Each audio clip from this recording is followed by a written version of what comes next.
મહિનાથી વલસાડમાં તરખાટ મચાવતી chain snatching ગેંગને ઝડપી લેવામાં પોલીસે સફળતા મળી। વલસાડ જિલ્લામાં છેલ્લા 1 મહિનામાં ચેઇન સ્નેચિંગ અને ચોરીની ઘટનાઓમાં વધારો થયો છે। પોલીસે તસ્કરોને ઝડપી લેવા માટે ઓપરેશન શરૂ કર્યું, જેમાં તેમને સફળતા મળી।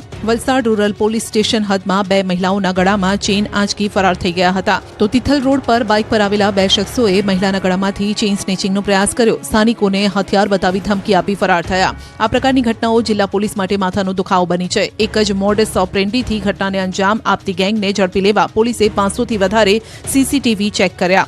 બાતમી દારૂનું નેટવર્ક પણ સક્રિય કર્યું। આ પ્રમાણે રાજ્યના ખેડૂતો માટે માઠા સમાચાર।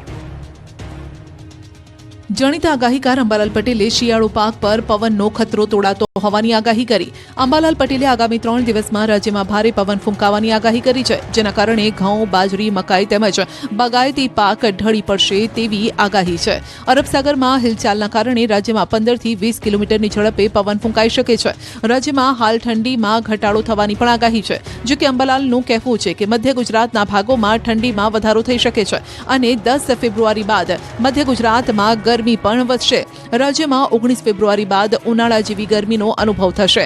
તાપમાન 35 ડિગ્રી સુધી પહોંચશે, સાથે માર્ચમાં ગરમીનો પારો 40 ડિગ્રી સુધી પહોંચવાની શક્યતા છે।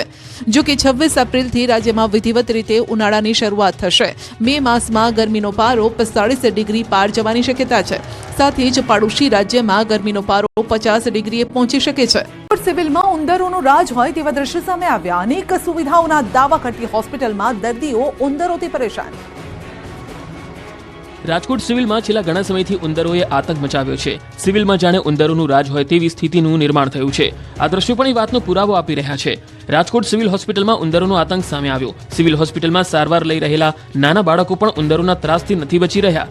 ન્યૂઝ 18 સાથેની વાતચીતમાં એક માસૂમના પિતાએ જણાવ્યું હતું કે તેમના દીકરી સિવિલ હોસ્પિટલમાં સારવાર લઈ રહી હતી। એ દરમિયાન તેમને બચકું ભરી દીધું હતું। એમના માતાને પણ ઉંદરે બચકા ભરી લીધા હતા। તો આવા અન્ય દર્દીઓ પણ મળ્યા કે જેમણે ઉંદરોના ત્રાસ અંગે જણાવ્યું હતું। દર્દીઓએ કહ્યું હતું કે સિવિલ હોસ્પિટલમાં ફ્રૂટ તેમના માટે લાવવામાં આવતું હતું, જે ઉંદરો ખાઈ ગયા હતા।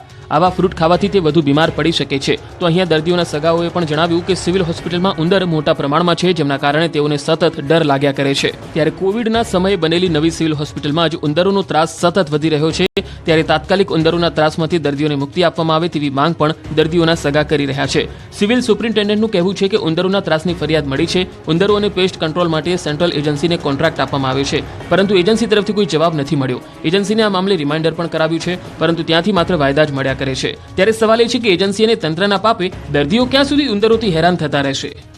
તરફ અસામાજિક તત્વો અને ખંડણીખોરો સામે સુરત પોલીસે કડક કાર્યવાહી કરી। સુરત પોલીસે ખંડણીખોર લલિત ડોડાની ધરપકડ કરી રિકન્સ્ટ્રક્શન કર્યું। લલિત ડોડાએ કામરેજના હોટલ માલિક પાસે 5 લાખની ખંડણી માંગી હતી, સાથે જ પાર્કિંગના વ્યવસાય સાથે ખંડણી માંગતો હતો। અગાઉ ધરપકડ કરાયેલા અલ્પેશ ડુંડા સામે પણ 8 અને લલિત ડુંડા સામે 12 ગુના દાખલ છે।